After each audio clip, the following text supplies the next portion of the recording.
ஸ்லாங்கூரில் முஸ்லிம் அல்லாத வழிபாட்டு தலங்களுக்கான வழிகாட்டி, அனைவரையும் உள்ளடக்கிய அணுகுமுறைக்கு கோரிக்கை. வீட்டிலிருந்தே வேலை செய்யும் திட்டம், அரசாங்கத்திற்கு 4.22 மில்லியன் ரிங்கிட் பெட்ரோல் மானியம் மிச்சம். புதிய மலேசிய கடவுச்சீட்டு அறிமுகம் தள்ளி வைப்பு. கில்லானில் எதிர் திசையில் வந்த கார் மோதி படுகாயமடைந்த பி-ஹெயிலிங் ஓட்டுநர் மரணம். இபோலாவை கட்டுப்படுத்த உடனடி நடவடிக்கை எடுக்க கொங்கோ ஜனநாயக குடியரசின் அண்டை நாடுகளுக்கு WHO வலியுறுத்து.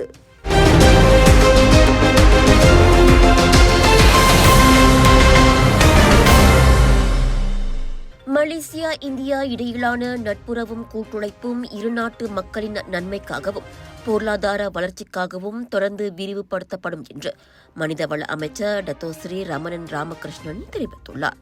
மலேசியாவிற்கான இந்திய தூதர் BN ரெட்டி விரைவில் தனது தூதரக பணியை நிறைவு செய்யவிருப்பதையொட்டி நேற்று அமைச்சரவை மரியாதை நிமித்தமாக நேரில் சந்தித்து விடைபெற்றார்.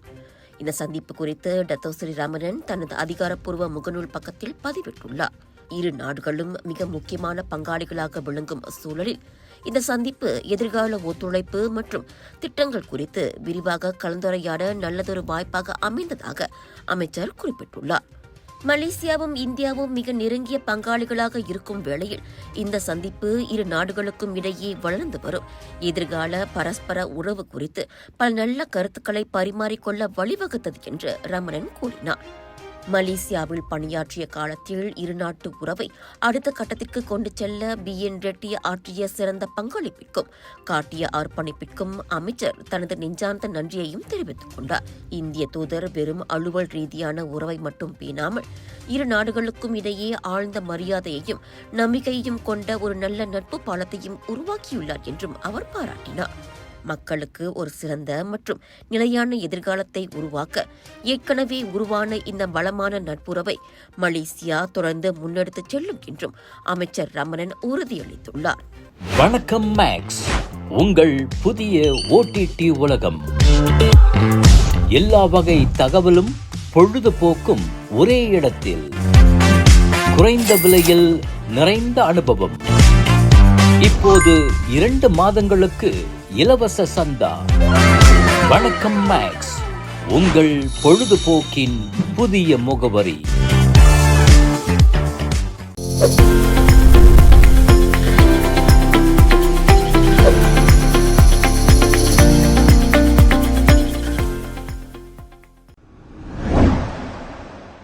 அரசாங்க ஊழியர்களுக்கான வீட்டிலிருந்தே வேலை செய்யும் திட்டம் கடந்த ஏப்ரல் 15 தொடங்கப்பட்டதிலிருந்து இதுவரை RON 95 பெட்ரோல் மானியத்தில் 4.22 மில்லியன் ரிங்கிட்டை சேமிக்க உதவியுள்ளது.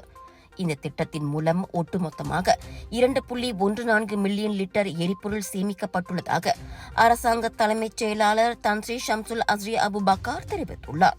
புத்ராஜயாவில் நடைபெற்ற பாராட்டு விழா ஒன்றில் உரையாற்றிய அவர், உலகளாவிய விநியோக நெருக்கடியால் ஏற்பட்டுள்ள நிதி சுமைகளை சமாளிக்க இந்நடவடிக்கை அரசாங்கத்திற்கு பெரிதும் உதவுவதாக குறிப்பிட்டார். மானிய நெருக்கடிகள் அதிகரித்த போதிலும் பொதுமக்களுக்கான அரசாங்க சேவைகள் எந்த வகையிலும் பாதிக்கப்படாது என்பதை அவர் உறுதிப்படுத்தினார். மேலும் இந்த ஒர்க் ஃப்ரம் ஹோம் திட்டத்தில் ஈடுபட்டுள்ள 2 லட்சம் அரசு ஊழியர்களின் செயல்திறனை உறுதி செய்ய அந்தந்த துறை தலைவர்கள் அனைவரும் விரைவான நடவடிக்கை, பரிவு, தெளிவான யோசனைகள் மற்றும் வியூக யுத்திகளை உள்ளடக்கிய தகாஸ் கொள்கையை தீவிரமாக பின்பற்ற வேண்டும் என அவர் வலியுறுத்தினார். South East Asia Bollywood festival மற்றும் இந்தியன் ட்ரேட் எக்ஸ்போ தாசி சென்ட்ரல் ஸ்கோடாய் ஜோஹர் பாருவில் மே 27 தொடங்கி ஜூன் 2 வரை 100க்கும் அதிகமான பூத்களில் 10 ஃபெஸ்டிவல்ஸ், 100 ஆர்டிஸ்ட் மற்றும் பிரபலங்கள், லட்சக்கணக்கான பொருட்கள், ஷாப்பிங் ஃபெஸ்டிவல், ஃபுட் ஃபெஸ்டிவல், ஆட்டம் பாட்டம் கொண்டாட்டம் என அனைத்தும் ஒரே இடத்தில். நாட்டின் தலை சிறந்த மற்றும் மலேசியா புக் ஆஃப் ரெக்கார்ட்ஸில் லார்ஜஸ்ட் இண்டோர் தீபாவளி எக்ஸ்போ என பெயர் படித்த கலர்ஸ் ஆஃப் இந்தியாவின் பிரம்மாண்டத்தின் உச்சம் South East Asia Bollywood festival மற்றும் இந்தியன் ட்ரேட் எக்ஸ்போ. மேல் விவரங்களுக்கு colours of India social media. ஸ்லாங்கூரில் முஸ்லிம் அல்லாத வழிபாட்டு தலங்களுக்கான புதிய வழிகாட்டி நெறிமுறைகள் குறித்து அனைத்து தரப்பையும் உள்ளடக்கிய கலந்துரையாடலை மேற்கொள்ள வேண்டும் என மலேசிய இந்து ஆலயங்கள் மற்றும் இந்து அமைப்புகளின் பேரவையான மஹிமா வலியுறுத்தியுள்ளது. கோவில்கள் என்பவை வெறும் வழிபாட்டு தலங்கள் மட்டுமல்ல, அவை சமூகத்தின் பாரம்பரியம் மற்றும் அடையாளத்தின் சின்னங்கள் என்று மைமா தலைவர் டத்தோ சிவகுமார் சுட்டிக்காட்டினார்.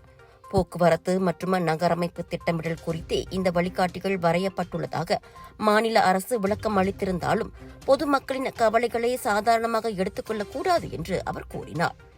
எனவே இறுதி முடிவை எடுப்பதற்கு முன் கோவில் நிர்வாகங்கள், ஆன்மீக அமைப்புகள் மற்றும் அதிகாரிகளை உள்ளடக்கிய வட்டமேசை பேச்சுவார்த்தையை நடத்த வேண்டும் என அவர் கேட்டுக் கொண்டார். மேலும் பல தசாப்தங்களாக இருக்கும் வழிபாட்டு தலங்கள் மீதான அமலாக்கங்களை மனிதாபிமானத்தோடு அணுக வேண்டும் என்றும் இந்த விவகாரத்தை யாரும் அரசியலாக்க கூடாது என்றும் சிவகுமார் வலியுறுத்தினார். நாட்டின் தலை சிறந்த மற்றும் மலேசிய புக் ஆஃப் ரெக்கார்ட்ஸில் லார்ஜஸ்ட் இண்டோர் தீபாவளி எக்ஸ்போ என பெயர் பெற்ற கலர்ஸ் ஆஃப் இந்தியாவின் பிரம்மாண்டத்தின் உச்சம் South East Asia Bollywood Festival and Indian trade Expo Tasik Central Skudai ஜோஹர் பாருவில் மே 27 தொடங்கி ஜூன் 2 வரை 100க்கும் அதிகமான பூத்களில் 10 ஃபெஸ்டிவல்ஸ், 100 ஆர்டிஸ்ட் மற்றும் பிரபலங்கள், ஷாப்பிங் ஃபெஸ்டிவல், ஃபுட் ஃபெஸ்டிவல், ஆட்டம் பாட்டம் கொண்டாட்டம் என அனைத்தும் ஒரே இடத்தில் மெகா சேல், மெகா டிஸ்கவுண்ட். மேல் விவரங்களுக்கு colours of India social media. ஜூன் 1ஆம் தேதி அறிமுகமாகவிருந்த புதிய மலேசிய கடவுச்சீட்டு வெளியீடு தற்காலிகமாக ஒத்திவைக்கப்பட்டுள்ளதாக குடிநுழைவுத்துறை அறிவித்திருக்கிறது. குடிநுழைவுத்துறையின் தலைமை இயக்குநர் டத்தோ ஜக்காரியா ஷபான் கூறுகையில், புதிய கடவுச்சீட்டு எப்போது அறிமுகப்படுத்தப்படும் என்பது பின்னர் அறிவிக்கப்படும் என்றார். பொதுமக்களுக்கு சிரமமின்றி சேவை வழங்குவதற்காக இந்த முடிவு எடுக்கப்பட்டுள்ளதாகவும் அவர் கூறினார். அதேவேளை தற்போது பயன்படுத்தப்பட்டு வரும் கடவுச்சீட்டுகள் அனைத்தும் அவற்றின் காலாவதி தேதி வரை செல்லுபடியாகும் என்பதால் மக்கள் கவலைப்பட தேவையில்லை என்றும் கூறினார். கடவுச்சீட்டு புதுப்பிப்பு சேவைகளும் வழக்கம் போல் தொடரும். முன்னதாக புதிய கடவுச்சீட்டில் 94 புதிய பாதுகாப்பு அம்சங்கள் சேர்க்கப்பட்டுள்ளதாக அறிவிக்கப்பட்டிருந்தது.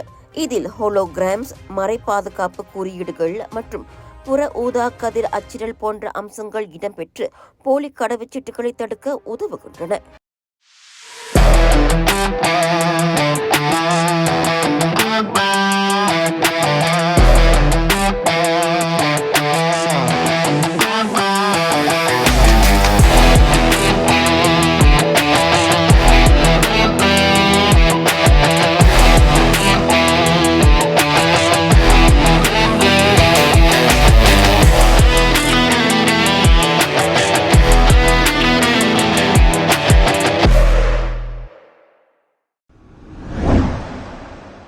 பிலிப்பைன்ஸின் அனிலஸ் நகரில் நேற்று நிகழ்ந்த கட்டிட இடிபாட்டு சம்பவத்தில் சிக்கிய 2 மலேசியர்களில் ஒருவர் உயிரிழந்துள்ளதை வெளியுறவு அமைச்சு உறுதிப்படுத்தியுள்ளது. அமைச்சு வெளியிட்ட அறிக்கையில் உயிரிழந்தவரின் குடும்பத்தினருக்கு தகவல் தெரிவிக்கப்பட்டுள்ளதாகவும் மணிலாவில் உள்ள மலேசிய தூதரகம் இறுதிச் சடங்கு ஏற்பாடுகள் உள்ளிட்ட தேவையான உதவிகளை வழங்கி வருவதாகவும் தெரிவித்திருக்கிறது. சம்பவத்தில் பாதிக்கப்பட்ட மற்றொரு மலேசியர் பாதுகாப்பாகவும் காயமின்றியும் இருப்பதாகவும் அவருக்கு தேவையான உதவிகள் வழங்கப்பட்டுள்ளதாகவும் அமைச்சு கூறியது. மேலும் இந்த விவகாரத்தில் ஒத்துழைப்பு வழங்கிய பிலிப்பைன்ஸ் அதிகாரிகளுக்கு விஷ்மா புத்ரா தனது நன்றியை தெரிவித்துக் கொண்டது.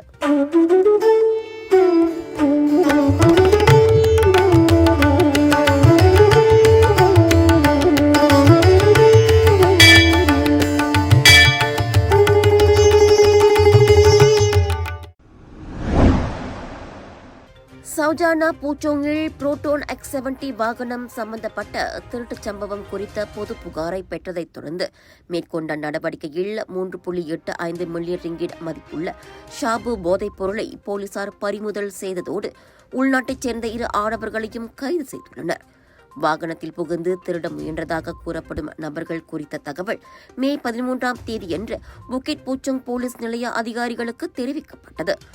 இதனைத் தொடர்ந்து உடனடி நடவடிக்கையில் ஈடுபட்ட போலீசார் அந்த வாகனத்தின் உள்ளேயோ அல்லது அருகிலேயோ யாரும் இல்லை என்பதை கண்டறிந்தனர்.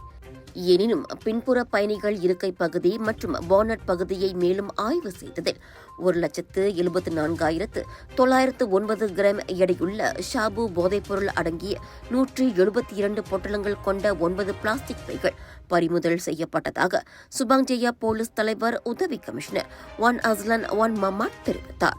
இதனைத் தொடர்ந்து 1988 ஆண்டின் அபாயகரமான போதைப்பொருள் சட்டத்தின் கீழ் 30,000 ரிங்கிட் மதிப்புள்ள ஒரு மினி கூப்பர் காரும் பறிமுதல் செய்யப்பட்டது. வாகனம் கண்டெடுக்கப்பட்டதைத் தொடர்ந்து மாவட்ட போதைப்பொருள் குற்ற புலனாய்வு பிரிவு மே 14ஆம் தேதியன்று பொத்தாலிங்ஜெய்யா மற்றும் கோம்பா கீழ் சம்பந்தப்பட்ட 2 சந்தேக பேர்வழிகளை கைது செய்தது. வணக்கம் மேக்ஸ், உங்கள் புதிய ஓடிடி உலகம். எல்லா வகை தகவலும் பொழுதுபோக்கும் ஒரே இடத்தில். குறைந்த விலையில் நிறைந்த அனுபவம். இப்போது 2 மாதங்களுக்கு இலவச சந்தா. வணக்கம் மேக்ஸ், உங்கள் பொழுதுபோக்கின் புதிய முகவரி.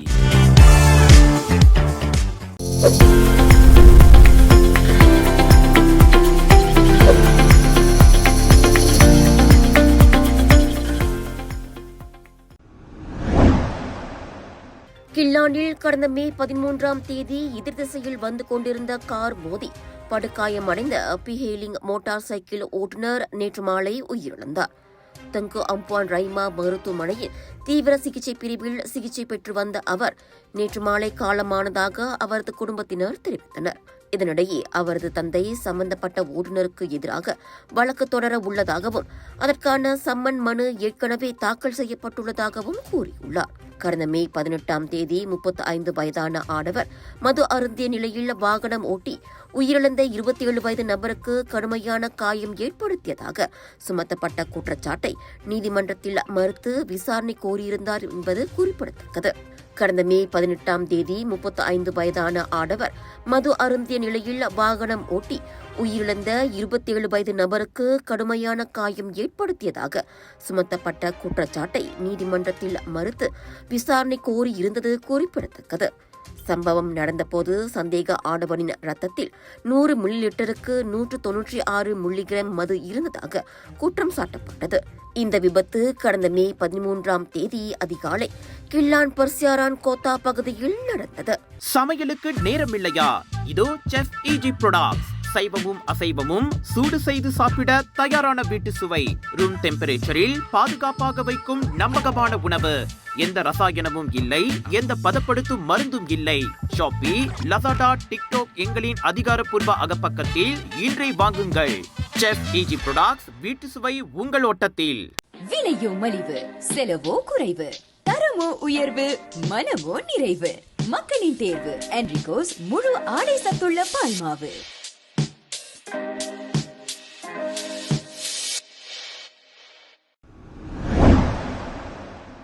கொங்கோ ஜனநாயக குடியரசில் இபோலா தொற்று தொடர்ந்து அதிகரித்து வருவதால் அந்நோய் பரவலை கட்டுப்படுத்த அந்நாடு விரைவாக செயல்பட வேண்டும் என்று உலக சுகாதார நிறுவனம் எச்சரித்திருக்கிறது.